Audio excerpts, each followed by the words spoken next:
Oh, hi. Welcome, gentlemen.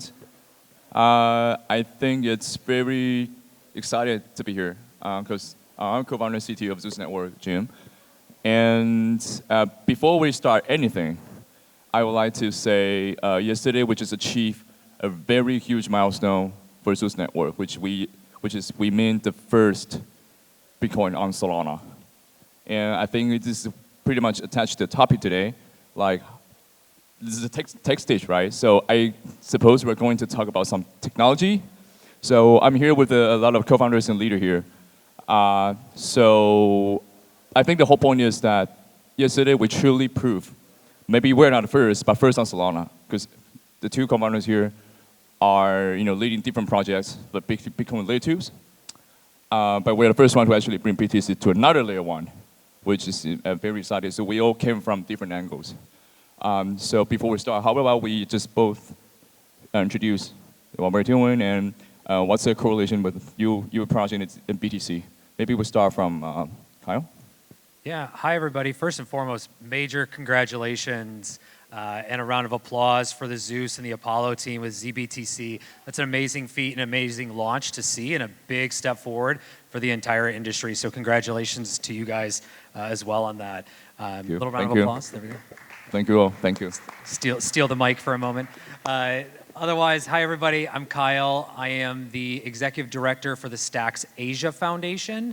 For those that may not be aware of Stacks, we were one of the original Bitcoin layers and the very first to bring programmability and smart contracts to Bitcoin. Today, we are the leading and also the fastest Bitcoin network and Bitcoin layer out there today. And also have some exciting announcements ourselves coming up, but today it's about ZBTC, so again, congratulations Zeus and Apollo. Yeah, hey everyone. So I'm Luke. I'm one of the co-founders of Zulu Network. Zulu Network, we are the native Bitcoin deep-in layer. So we're bringing programmability and specifically, decentralizing physical infrastructure networks, your computing resources, data storage, anything you can think of, and giving that security and finalization on Bitcoin. So, with Stacks and other projects, leading the way with bringing programmability and new features into the Bitcoin ecosystem, that got us really excited just seeing the path that Bitcoin's taking, the evolution of it as an asset class, and, as a critical piece of infrastructure, of blockchain infrastructure. And of course, I'm sure all of you are very familiar with what's been happening in the deep in the AI world. And it just seemed to us very clear that this deserves a home in Bitcoin. It's the most centralized asset out there. It's the most secure. It's the safest, and it's the most recognized, right? So why isn't this a focus? Why aren't people trying to bring these kind of applications and these use cases into the Bitcoin economy? So we saw a really strong need there, and our team got to work in building this unique architecture that helps to bring that tokenization and programmability in a way that supports deepin and AI on blockchain and Bitcoin specifically. So yeah, once again, thanks to the our host here, the other panelists, and of course Taipei Blockchain Week for having me on this panel. Yeah, hello everybody. My name is Peter. I'm lead at Apollo, and Apollo is the first dApp building on top of Zeus Network, and it is the first permissionless Bitcoin liquidity terminal on Solana. So what we're working on is bringing Bitcoin onto Solana at a one-to-one peg using a lock and mint mechanism by Zeus Network, securing Bitcoin liquidity onto Solana permissionlessly. So a year ago, there was only just a little over 1,000 Bitcoin on Solana. And fast forward till today, there's almost 4,000 Bitcoin on Solana, 3,000 being WBTC. And there is Coinbase BTC, which just launched recently this year, 2 months ago. So I think it's a very, very exciting time for the Bitcoin era, especially for the stacks they've been building for years now, and us, Apollo, Zeus Network. I think the goal here is trying to find utilization of these $1.2 trillion liquidity on-chain. So one of the reasons why we have chosen Solana is that we have seen increasing demand and on-chain activity, and these Bitcoins on Solana currently are generating close to 100 to 200% APY in USD value.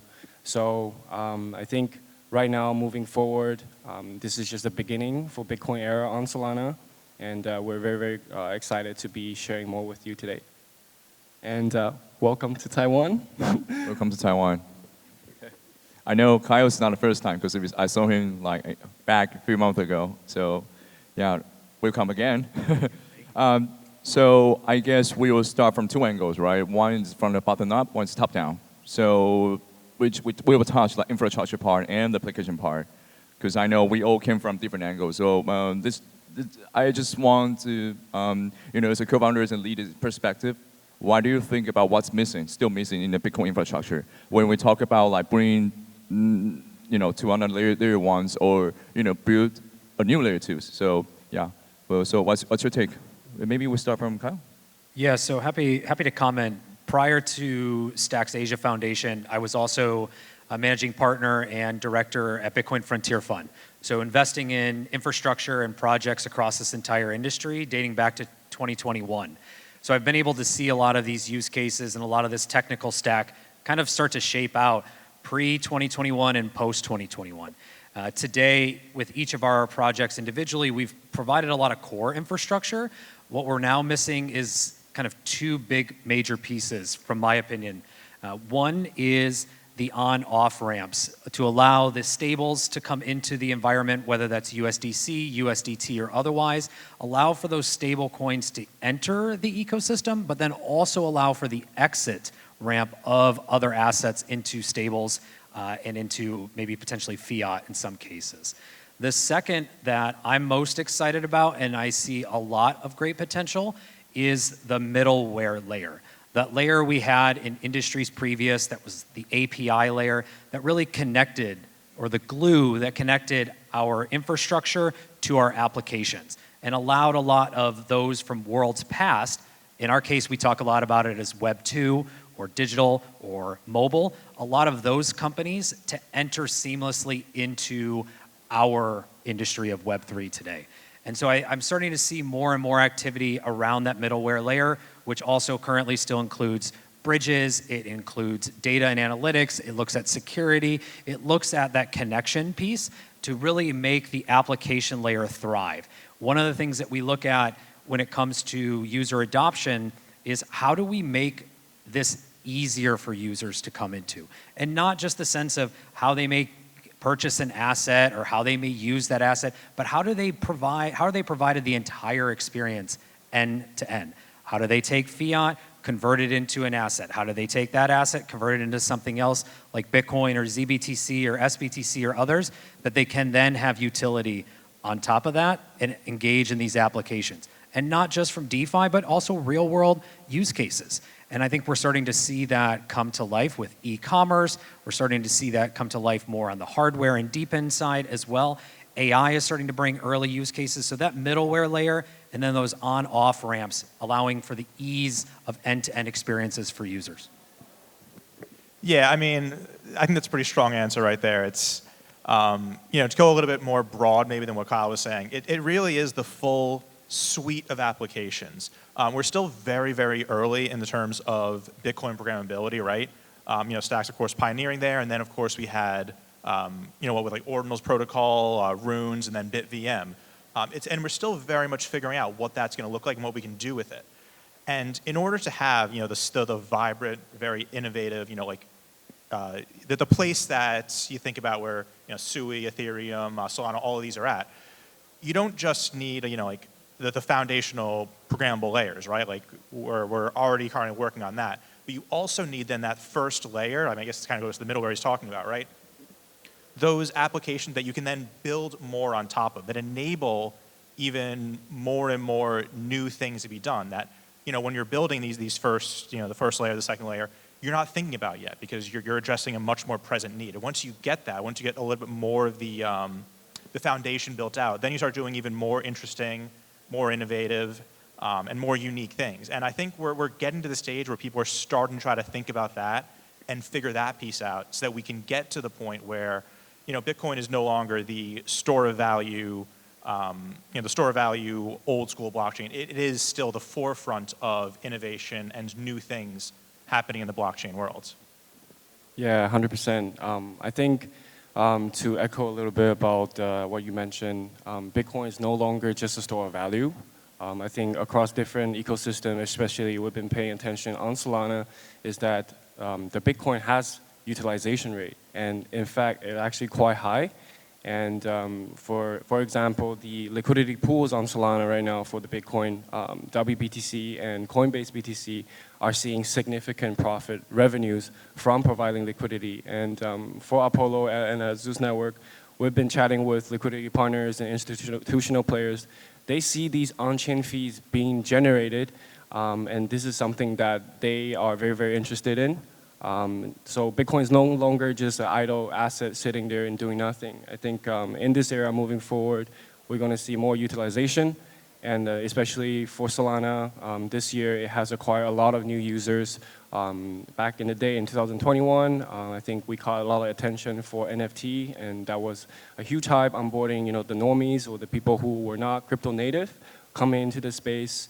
And this year, of course, the meme coin scene has captured a lot of the attention. And I think for crypto, the entire market, it runs a lot on the attention point market share and the mind share of things.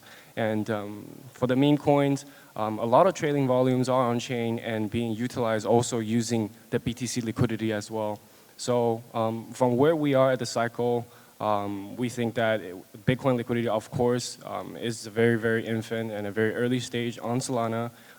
But at the same time, for the meme super cycle, is it finished yet? We're not sure, right? But I think definitely the meme coin has built a lot of strong community and users, especially Pump.Fun, and now recently just launched Vector. There is a lot of community and users being there, and Solana, I think, being one of the most user-friendly ecosystem, and also the user experience. People, the retails, they want fast, cheap transactions, and for us bringing Bitcoin on Solana, it's kind of keeping that high-value asset and moving on to a chain where people can easily maneuver, use it at a very cost-efficient way. And I think this is just really a new start for DeFi and also liquidity provision on Solana. If I could just add one thing to Peter and Luke's point, that's maybe not tangible infrastructure, but is actually very strongly a part of the infrastructure we don't talk much about, and that's education.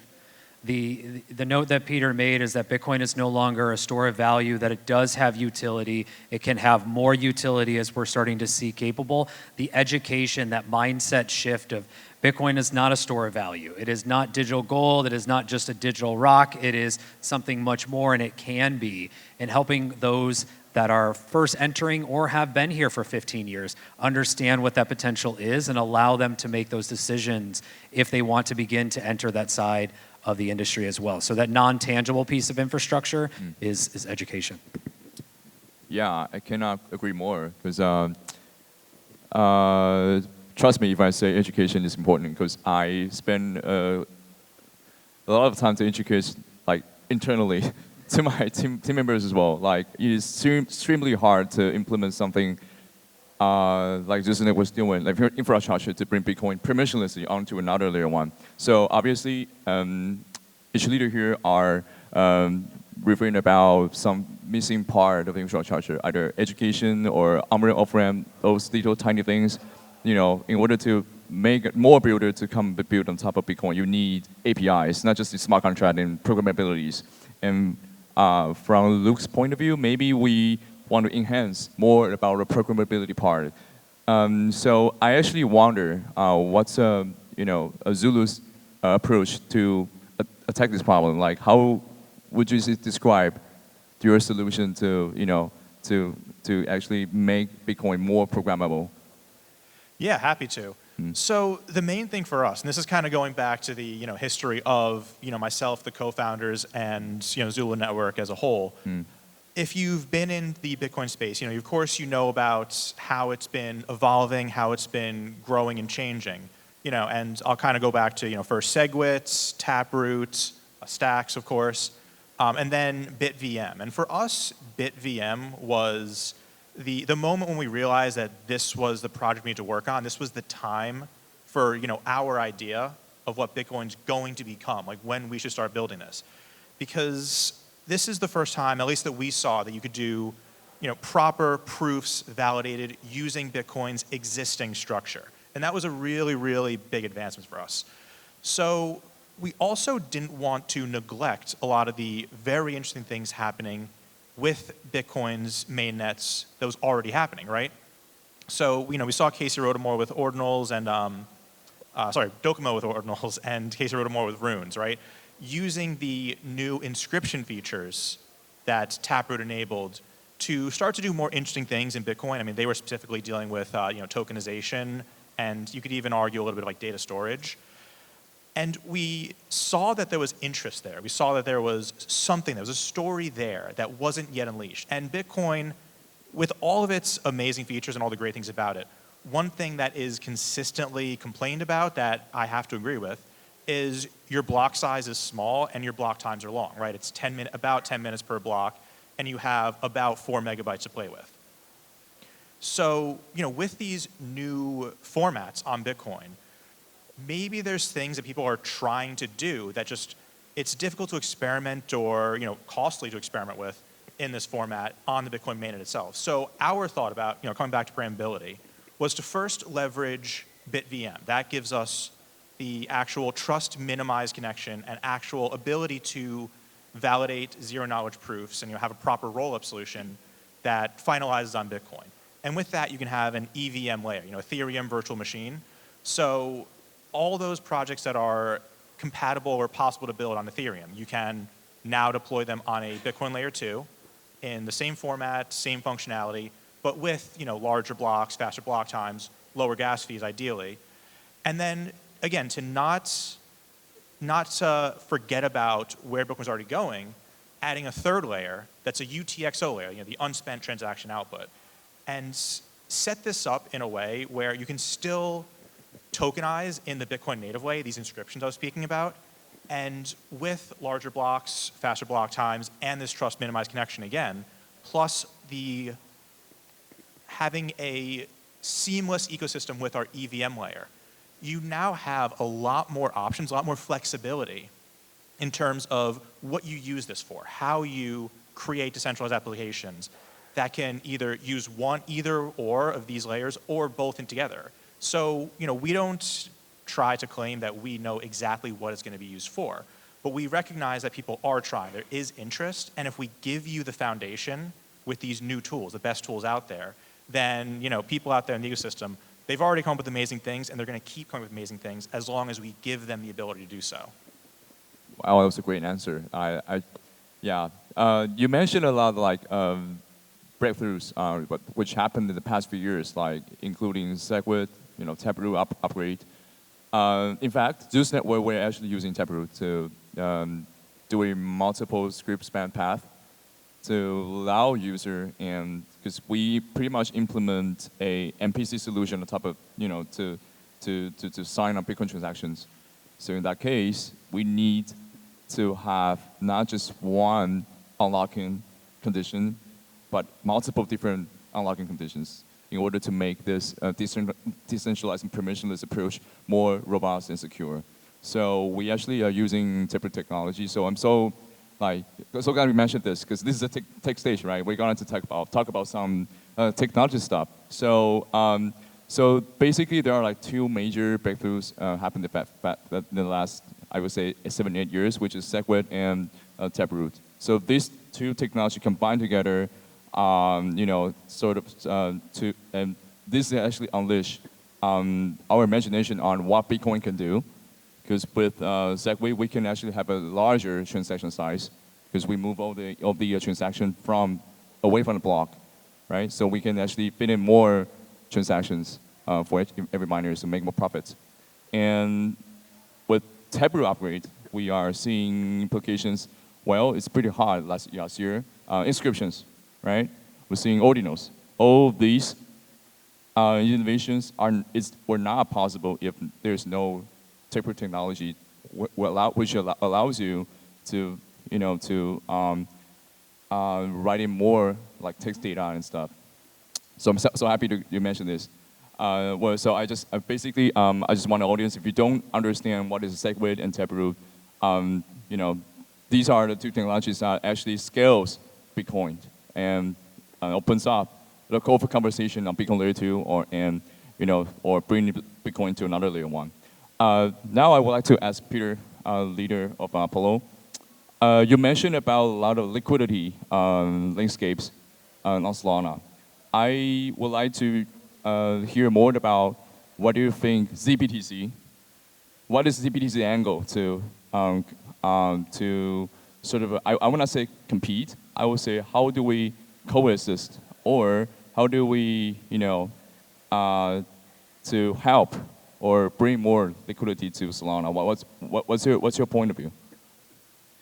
Yeah, I think ZBTC first is a ZPL asset built on top of Zeus Network using the Zeus program library. So ZBTC is the first Bitcoin standard on Solana, and actually is just the beginning of what ZPL can do. And perhaps later you can share a little bit more about what ZPL is. But basically, ZBTC stands as its advantage as being a Solana native Bitcoin liquidity on Solana. So it's highly integratable with any Solana existing DeFi protocols. And I think there is few use cases actually already existing on Solana. And for example, for the WBTC and Coinbase BTC, they're actively in the liquidity pools on Orca and on Meteora, earning over 100% APY in USD value. And when we mention how early we are, if you check right now on Orca, I think the deepest WBTC and Sol pool is only around 5 or 6 million USD. And that is the deepest LP pool on Solana right now. So that is very, very early. And hence the reason why we think that bringing ZBTC is not really to compete with WBTC or Coinbase BTC, but in fact, we're offering a permissionless approach for those players that want to bring their liquidity onto Solana without KYC, just permissionless, and with that route. So what we have built for ZBTC is that there is an on-chain proof of reserve. And I think the innovation breakthrough for us at Zeus Network is that everything is validated. All the Bitcoin transaction is validated by SVM, and there is no market maker. Everything is on chain, back one-to-one Bitcoin. So the amount of ZBTC can ever be minted, it depends on how much BTC is locked in the cold reserve on Bitcoin. So I think that DNA and that foundation really sets a new approach for Bitcoin liquidity on Solana. And I think moving forward, we mentioned liquidity pools, bottle lending markets on Camino, stable coins. I think Solana, there is not yet a Bitcoin-backed stable coin. So this is something that is just at the beginning of things. And ZBTC being the first Bitcoin on Solana, we envision there is going to be more versions of Bitcoin on Solana moving forward. We see WBTC, Coinbase BTC, Kraken BTC is coming in next year, and actually utilizing Zeus Network, any large institutions can mint their version of Bitcoin using the ZPL asset. So with that being said, there could be many, many more different versions of Bitcoin, and essentially you can spin up a different BTC pool, and with that, there is a lot of DeFi things that you could do. Also, last but not least, one of the biggest perp trading, Juke Perp, they have something called JLP, which consists of 5 different assets: USDT, USDC, WBTC, Sol. And we envision that in the future, ZBTC should be integrated there as well to support perp trading liquidity. So there's a lot of use cases there, and all these things are in on-chain. So the fees that is generated is literally by users. And I think this is something that the large players are very, very interested in. The yield is not coming from just an air token, but in fact, it's actually from on-chain activity. So very, very excited to see what's going to unfold. And perhaps you could share a little bit more about the ZPL and how that make an impact on Solana. I would love to, because the ZPL stands for Zeus Program Library. It's basically a set of tools that allow not just users but developers, because we need an ecosystem developing power, right? So basically, this is a set of tool that allows developer to spin off their own applications built on top of Solana to start to utilize the power of Bitcoin. Because we know when you try to initiate a new DeFi project or not, or any sort of project, you need that initiate liquidity. So by using the DPO, we permissionlessly give you the power to start to generate or integrate those endless liquidity from Bitcoin side, because you are basically using operating structure. So it makes the developers' life more easier to initiate their first application. So Peter just mentioned we are proposing infrastructure that allows different institutions and different, I would say, no matter it's an institution or miner, they can start to permissionlessly and use DPO to bring their own assets to Solana by the infrastructure we provide. And we can expect to start seeing different version of ZPL BTC, not just ZBTC, right? ZBTC was brought by Zeus and Apollo, but what we can start to see, maybe different big holders, institution, they can start to generate SYZ BTC by ZPL. So that's the future we want to see. We want those giant liquidity, mega liquidity, start being activated by bringing another layer 2 or layer 1. In our case, we believe, because we started seeing the trend, like Peter just shared a little bit about the fee generated from the on-chain data we analyzed. You can see the crazy numbers, like you put 200K worth BTC and it can generate value of 400K. It's like double the time. The volume is crazy there. So which tells us there's more demand than we thought. Not just the trading bots, but also the real retailers. They are willing to own the BTC that was bought. You can move seamlessly on chain, not just sit there in a change and you have to wait 1 hour to actually withdraw that BTC to your wallet, and then you take another 1 hour to transfer from your Bitcoin wallet to another, put into another usage. That's not the experience we want, which circles back to what Kyle was mentioning. We need more efficient on-ramp, right? We need efficient flow of the asset. So we got 2 more minutes. I would like to ask leaders to share more about your future roadmap. Maybe everyone have 30 seconds. I'm so sorry. Like I wish I could have more time to let each one of you share more about the future, but I'm so excited. I'm too excited to hear the technology part. So yeah, maybe start from Peter. Well, yesterday was a big day for us, 12/12. It was a special day. We launched ZBTC, the first Bitcoin on Solana. So I think we have talked enough of that. But I think personally, I'm very excited for Stacks SBTC that is launching December 16th. So I would like to give the time and a shout out for Kyle. Yeah, as for us, mainnet just went live very recently. Also recently listed with MEXC and Gate.io. Upcoming things, we're going to have the airdrop very, very soon. Actually, it was supposed to be yesterday, but hopefully it's not my fault that I'm here, that this was a little bit delayed instead of being there with them. I understood. Yeah.